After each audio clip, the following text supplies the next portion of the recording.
Hello, everyone, and thank you for joining our presentation today, all about the MBA and Master of Architecture Collaborative Degree Program. My name is Rebecca Mueller, and I'm the Assistant Director of Recruitment for the School of Management. And I'm joined today by Kevin. Kevin, would you like to introduce yourself? Thanks, Rebecca. Hi, everyone. My name is Kevin Donovan. I'm the Director of Graduate Recruitment at the School of Architecture and Planning, where I work with a number of graduate degree programs, including Master of Urban Planning, Master of Science in Real Estate Development, Master of Science in International Development and Global Health, as well as our PhD program. Excellent. So a little bit about what the timeline would look like if you chose to do this. If admitted into both degree programs, you're going to be blending the MBA and architecture curriculum, taking predominantly MBA coursework in your first year, mostly architecture courses in your second year, and then in your third year, kind of a blend of the two. So this is a really great opportunity for you to gain more in-depth exposure to essential knowledge that will help you solve complex business problems, also allow you the ability to collaborate with allied professionals in urban planning, real estate development, management, and law, explore complex topics like historic preservation, inclusive design, property management, and regional economic development, and also helps you to develop those effective leadership, teamwork, and communication skills. So while our focus is going to be overall on this dual program, I'm going to talk a little bit about the MBA program first. Kevin will talk then about the Master's of Architecture, and then we'll go into the admissions processes as well. So when it comes to the full-time MBA program, we do aim to maximize your return on investment with foundation building core courses and career targeted electives. It was developed with input from corporate recruiters, alumni, faculty, staff, and career experts.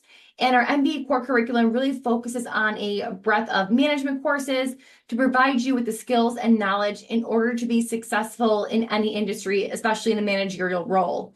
So typically during your first year, your core year, students are also part of a cohort of students, as well as a small team who work together across all classes. And then in addition to the coursework and teamwork, most MBA students will choose to engage in some other action learning opportunities as well. So when it comes to action learning, employers are consistently describing a need for strong critical thinking and problem-solving skills. And while foundational technical skills may be important, a candidate's ability to attack a problem with creativity, insight, and curiosity is what really makes them stand out. And this is why we emphasize an experiential approach to learning so that you can practically apply the theory and learn by doing. So our MBAs are doers, and this action learning component of our program does really offer quite a variety of opportunities. So it actually begins at orientation. So before you even set foot in the classroom, you're going to start working with your other classmates, working at thinking critically and expanding your team building skills. So from before classes to beginning and continuing throughout your program, you're going to be participating in what's called MBA Advantage.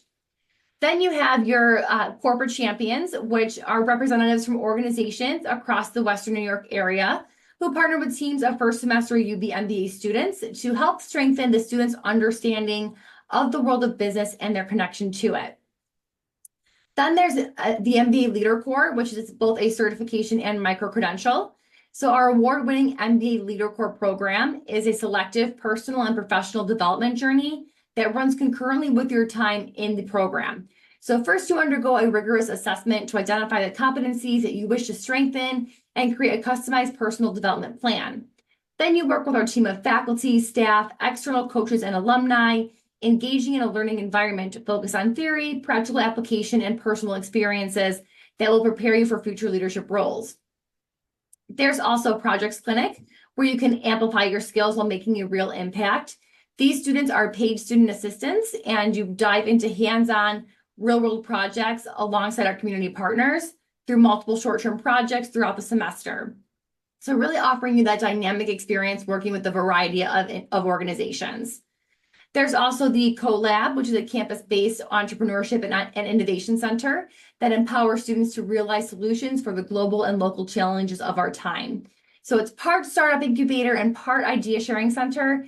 It connects students to mentors, events, funding, and experiences that cultivate the skills and mindset to build successful companies or innovate competitively in careers within any organization.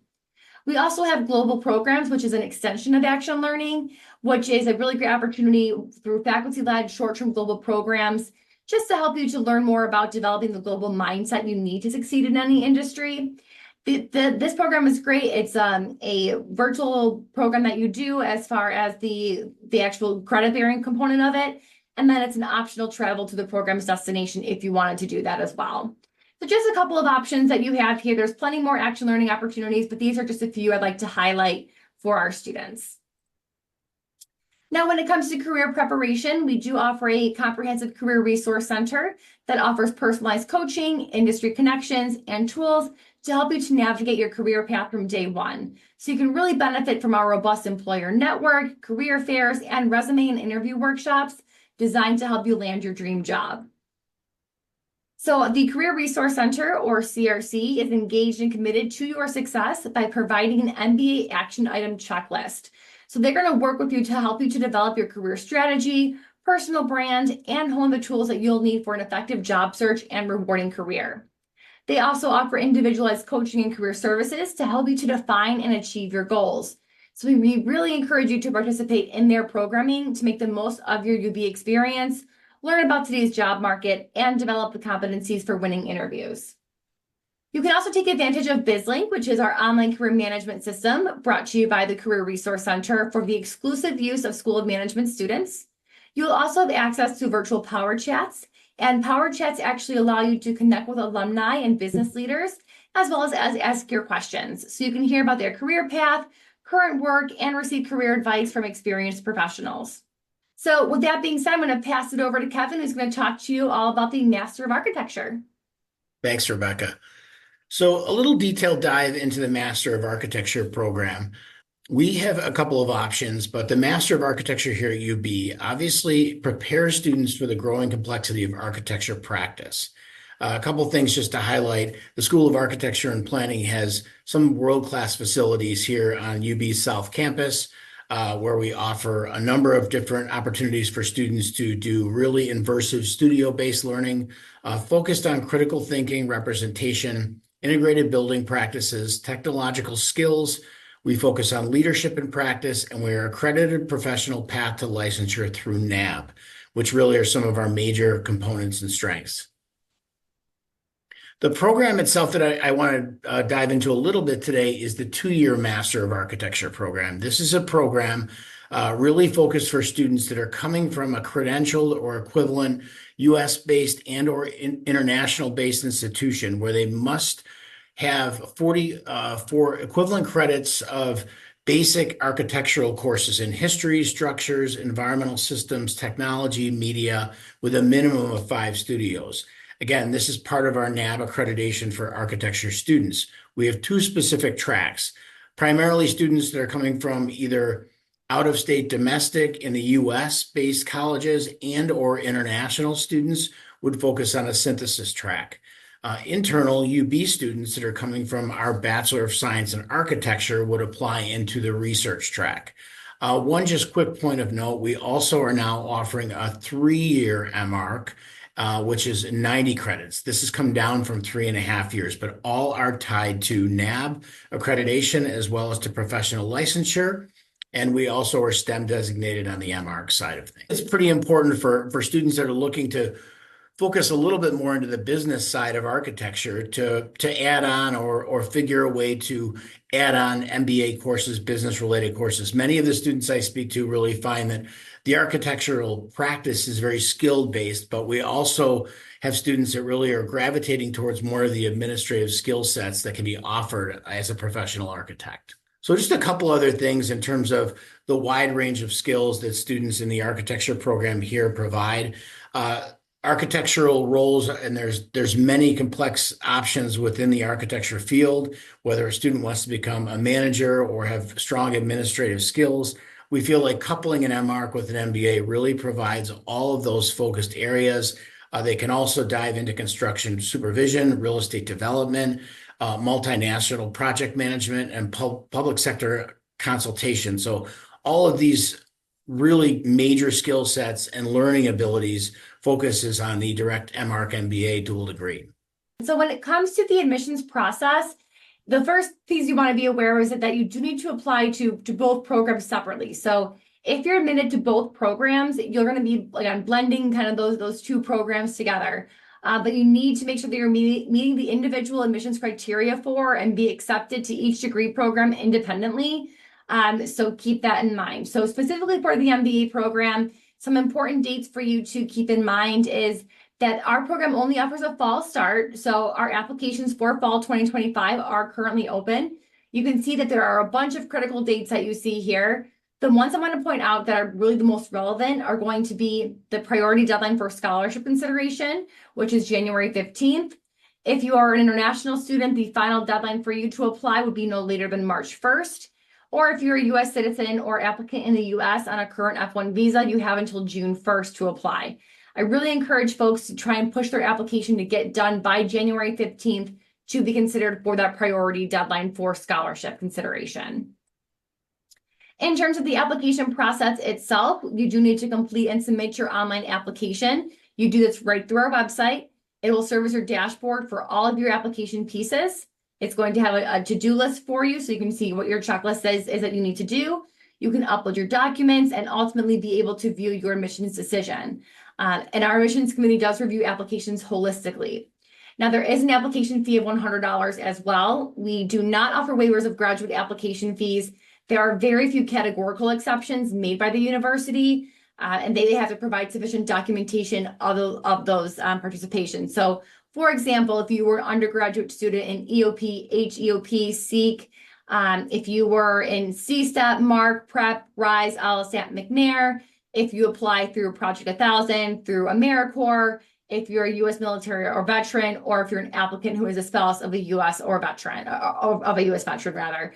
So those are the only kind of categorical exceptions. You would need to reach out to both myself and Kevin to see if you would be able to provide sufficient documentation in order for that to happen for you. When it comes to transcripts, you must upload transcripts for each college and university that you list in your application. And transcripts for all undergraduate credits, including transfer credits earned toward your undergraduate degree, must be uploaded for admissions consideration. So if you're admitted, you will still need to submit official transcripts as well. When it comes to the resume, we recommend the resume be about 1 page for every 10 years of work experience, making sure that you're including month and years of employment. If you're struggling with how to put together your resume, I do encourage you to check out our Career Resource Center, as they have a fantastic resume preparation tool on their website.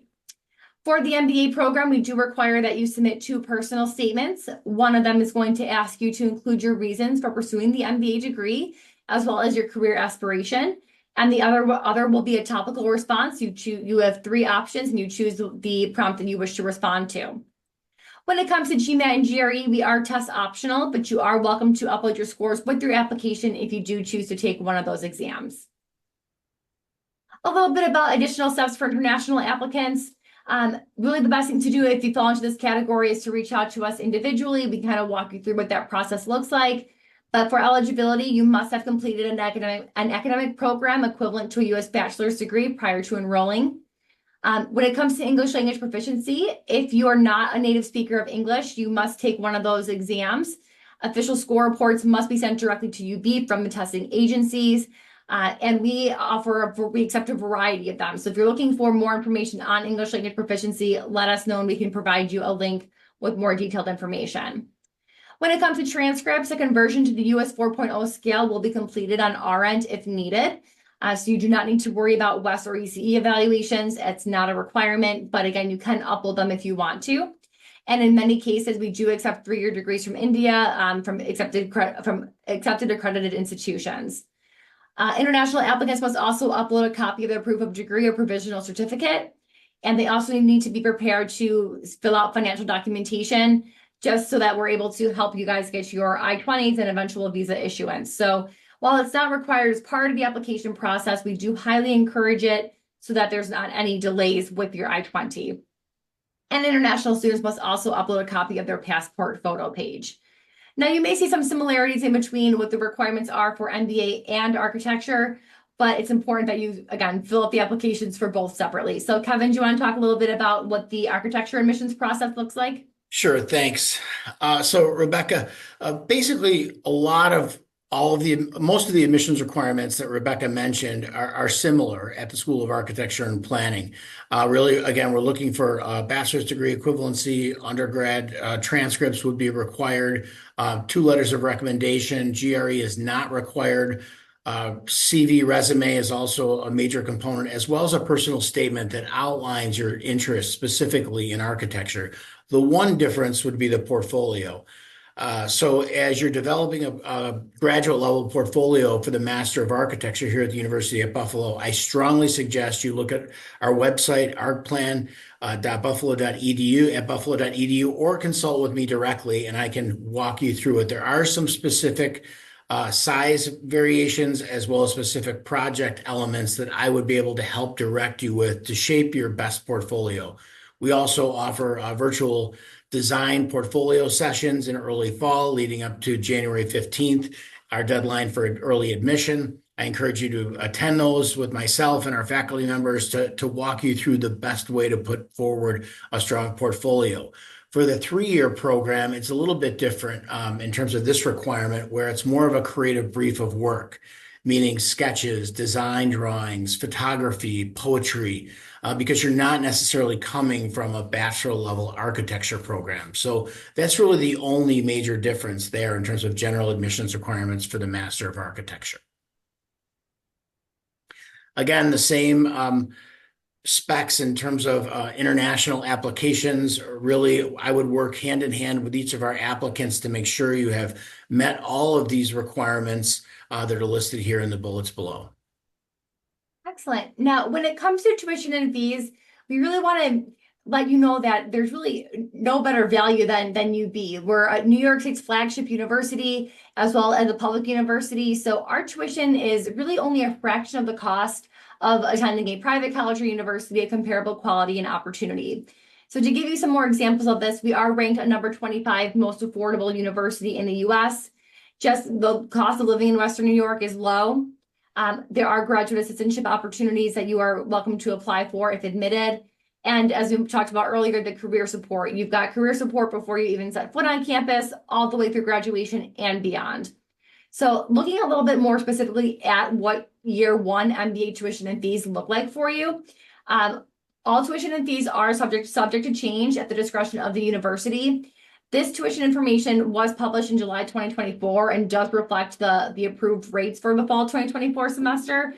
So you can see the difference between if you are a New York State resident versus a non-resident. So again, that only covers your first year. Now, the reason we're only covering kind of the first year, kind of giving you a glimpse of that, is because going back to this timeline here, in your year 1, you're paying MBA tuition and fees. In year 2, you're paying MArch full-time tuition and fees.